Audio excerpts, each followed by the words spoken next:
Hello everybody, I am Siksha Singh and you are watching me on Education with Education। अभी हम chapter तो हम लोग का कंप्लीट हो चुका है और उसके रिगार्डिंग एनसीईआरटी सॉल्यूशंस भी अब हम लोग कुछ एमसीक्यूज देखेंगे। Okay, now moving to the question number first. Motion of the earth on its axis in about 24 hour is called. Earth का मतलब मोशन उसके खुद के एक्सेस पे 24 आवर में उसको क्या कहते हैं? तो A option A is revolution, B rotation, C both A and B, D none of these.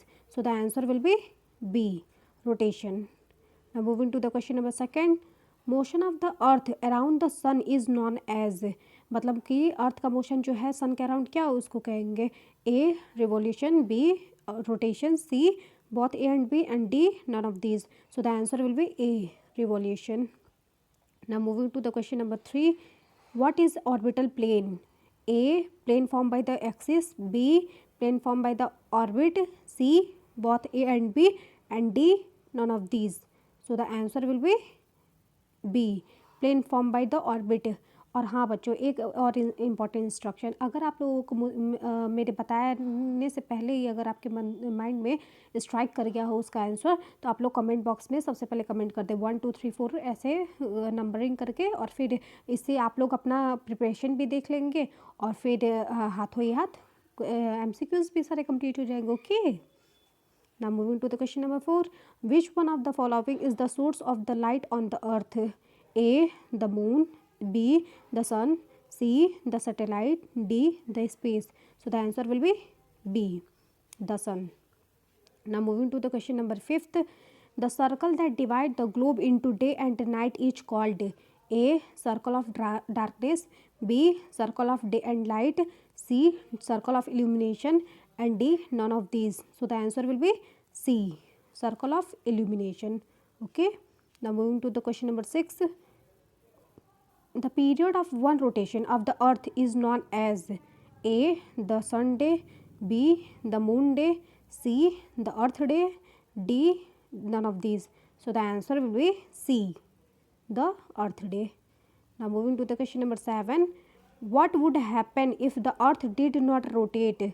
A cold condition on the earth of half portion, B warm condition on the earth half portion, C no life possible in such extreme conditions, D all of these.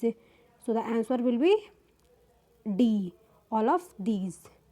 Now moving to the question number 8, a year with 366 days is called A leap year, B normal year, C both A and B and D none of these. So the answer will be A leap year. Now moving to the question number 9, why do seasons changes on the earth? A due to the change in the position of the earth, B but due to the no change in the earth's position, C both A and B and D none of the above. Season का change क्यों होता है? क्योंकि अर्थ का हमेशा अपना position change करते रहता है, इसलिए। So the answer will be a due to the change in the position of the earth around the sun. Now moving to the question number 10, when do the longest day and shortest night occur in the northern hemisphere? कब?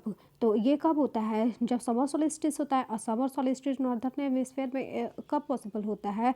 21 जून को. तो answer will be A 21 June.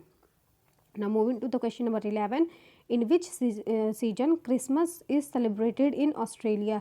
A winter season, B summer season, C autumn season, D spring season. हमारे India में तो कब मनाया जाता है? जब विंटर सीजन होता है, लेकिन ऑस्ट्रेलिया में समर सीजन में. तो answer will be be summer season. Now moving to the question number 12, when do equinox occur on the earth? equinox मतलब होता है कि जब ना ही जब बहुत गर्मी हो ना ठंडी हो, मतलब कि इक्वल कंडीशन हो, ना day equal day and equal night, वो दो ही दिन पॉसिबल होता है. एक तो 21 मार्च एंड 23 सितंबर. So the answer will be C both A and B. Now moving to the question number 13, days and night occur on the earth due to A rotation, B revolution, C both A and B and D none of these. So the answer will be A, rotation. Days and night कब होता है कि 24 hours के lapse में, और ये 1 day और 1 night